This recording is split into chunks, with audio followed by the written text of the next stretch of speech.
Hello everyone, welcome you all to Banking Fluent NK. Hope you are doing good in your studies. So friends, today is day 6 of English practice session, and in this session I will teach you or I will give you one AIMS RC and three fillers question. Okay, तो आपको ये solve करने को मिलेगा. So ये मेरा Telegram channel का जो टेलीग्राम चैनल है, that is Banking Fluent NK. आप इसको ज्वाइन कर सकते हो for any kind of banking query. So without any further delay, let's start. So फिर पहले आप इसको पॉज करके रीड कर सकते हो अगर आपको पढ़ना है. अदरवाइज मैं अगर अपनी बात करूं तो मैं पहले क्वेश्चंस को रीड करती हूँ, फिर जो पैसेज है उसको रीड करती हूँ. ठीक है. So question number 1 is, where did the people in stone age use the black tar obtain from birch bar. Birch bar से प्राप्त होने वाला जो ब्लैक टार है उसको जो स्टोन एज के लोग हैं वो किस काम के लिए कहां पर यूज करते थे. तो इसका जो आंसर है वो आपको यहाँ पर मिलेगा. ये रहा कि जो पीपल थे उस टाइम स्टोन एज वाले वो इसको यूज करते थे दिस स्टार को to make tools fixing arrow heads and blades on to the axis. So the right answer would be, ओहो अगला चला जाता है एक्सेल. तो यहाँ पर राइट आंसर जो हो जाएगा वो आपका हो जाएगा 1 एंड 2. ब्रिजेस के बारे में हमें कोई इन्फॉर्मेशन नहीं गिवन तो हम इसको मार्क नहीं करेंगे. ओनली 1 एंड 2 यहाँ पर मिल रहा है, तो option number B would be the right answer. Question number 2, आप इसको पॉज करके खुद से ट्राई करो. ठीक है. What information can be found in birch bark tar chewing gum? Chewing gum से हमें कौन सी information मिलती है about the food of the people, eating habits, dressing habits and profession. किस चीज के बारे में पता चलता है, तो ये हम अभी देखते हैं यहाँ पर. तो यहाँ पर लिख रखा है इन्होंने chewing gum से हमें क्या कौन सी information मिलती है. तो chewing gum से ये देखो यहाँ पर लिख रखा है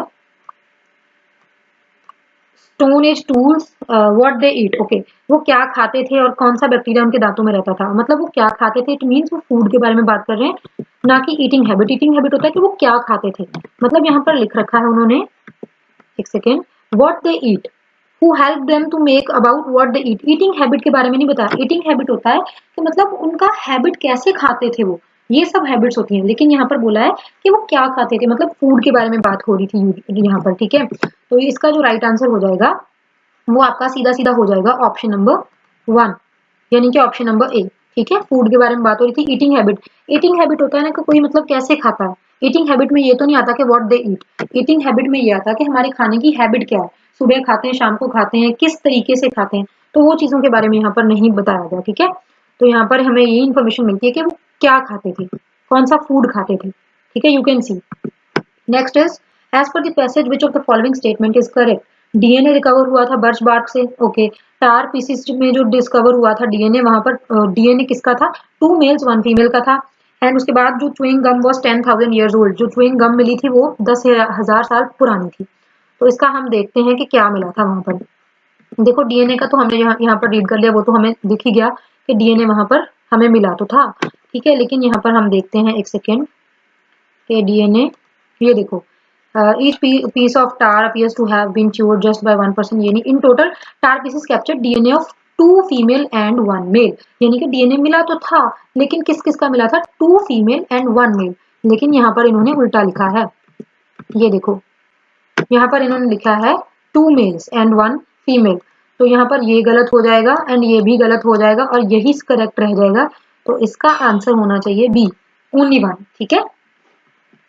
उसके बाद ये देख सकते हो आप. Next is, what information was revealed from the site where lumps were discovered. जहां से पर लम्प्स मिले थे वहां से कौन सी इंफॉर्मेशन मिलती थी हमें.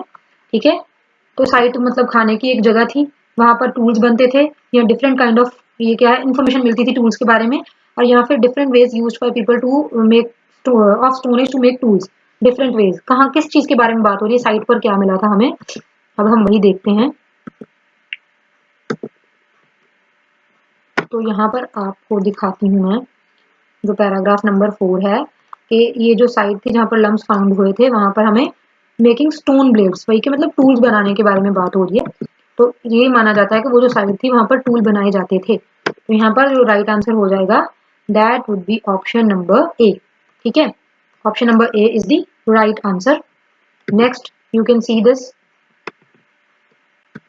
सॉरी मैं टूल्स के बारे में बात कर रही थी ना. सॉरी यहाँ पर मैंने it was a place to eat नहीं था. एक्चुअली मैं बोल सही रही हूँ लेकिन मार्क गलत कर रही हूँ. तो इसका जो आंसर हो जाएगा वो ऑप्शन नंबर बी हो जाएगा. ठीक है. Site was a place for making tools. Site जो थी एक जगह थी जहां पर टूल्स बनाए जाते थे. ठीक है. Next is question number 5. Which information can be inferred from the passage, passage से हमें क्या इन्फॉर्मेशन मिलती है। पहला कि DNA can reveal the gender, obviously अगर वहां पर 2 उन्होंने लिख रखा है फीमेल और 1 मेल का जेंडर डीएनए मिला था, इट मीन्स कि वो बता पा रहे हैं कि वो जेंडर जो है जेंडर को रिवील कर पा रहे हैं किसका डीएनए है, ठीक है। Only male members made tools in stone age, ऐसा कुछ नहीं है। Stone age society was egalitarian society, ऐसा भी यहाँ पर कोई इन्फॉर्मेशन हमारे को नहीं मिलती है। तो इसका जो आंसर हो जाएगा ओनली 1 ऑप्शन हो जाएगा, दैट इज ए। ओके, वहां पर नेक्स्ट है, आगे हमारे पास आ जाते हैं 3 fillers.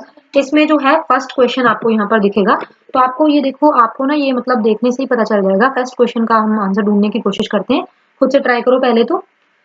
The initial exercise of the power is limited to taking over the executive and legislative functions without dissolving the assembly, assembly को डिसॉल्व करे बिना एग्जीक्यूटिव एंड जो लेजिस्लेटिव फंक्शन है, the initial exercise of the power is limited, इन्हीं को बस take over करना, मतलब इन्हीं को टेक ओवर करने की एक्सरसाइज हमें पावर मिलती है, ठीक है, इन्हीं फंक्शंस को। तो यहाँ पर स्क्रपलस जो वर्ड है उसका तो यहाँ पर कोई सेंस ही नहीं बनता, जिसका मतलब होता है केयरफुल, और जो फेलिशियस वर्ड होता है इसका मतलब होता है समथिंग विच इज फॉल्स, इन दोनों का कोई सेंस नहीं बनता।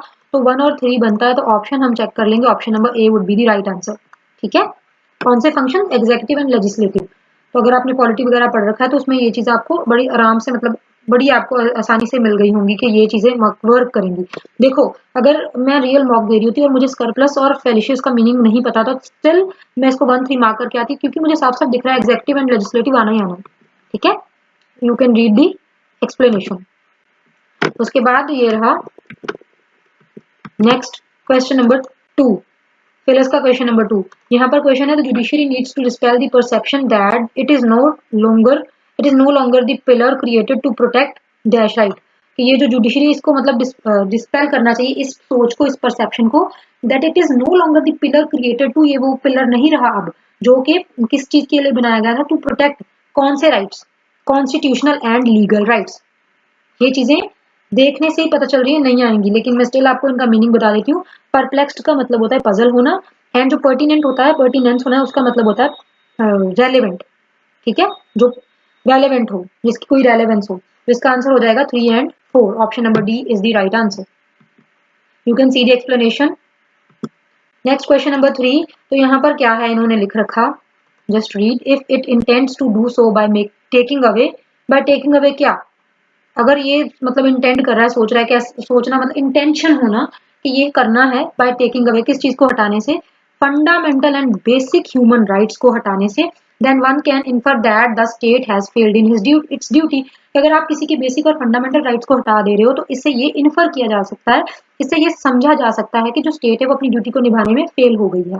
तो ये भी देखते ही क्लियर हो रहा है, ठीक है। तो इसका answer 2 and 3, so option number C is the right answer. You can see the explanation, you can read the explanation. So thank you so much friends, and this is my telegram channel, you can join, ठीक है। Hope आप लोगों को ये session पसंद आई, ये मैंने खुद से पीपीटी बनाई है, एंड अब ना मैं क्या करा करूंगी, मतलब मेरी कोशिश ये है कि खुद से बनानी पड़ेगी, इसके एक दिन पीपीटी बनेगी और नेक्स्ट डे आपको क्लास मिलेगी, फिर से नेक्स्ट डे पीपीटी बनेगी और नेक्स्ट डे आपको क्लास मिलेगी, ठीक है। So thank you so much.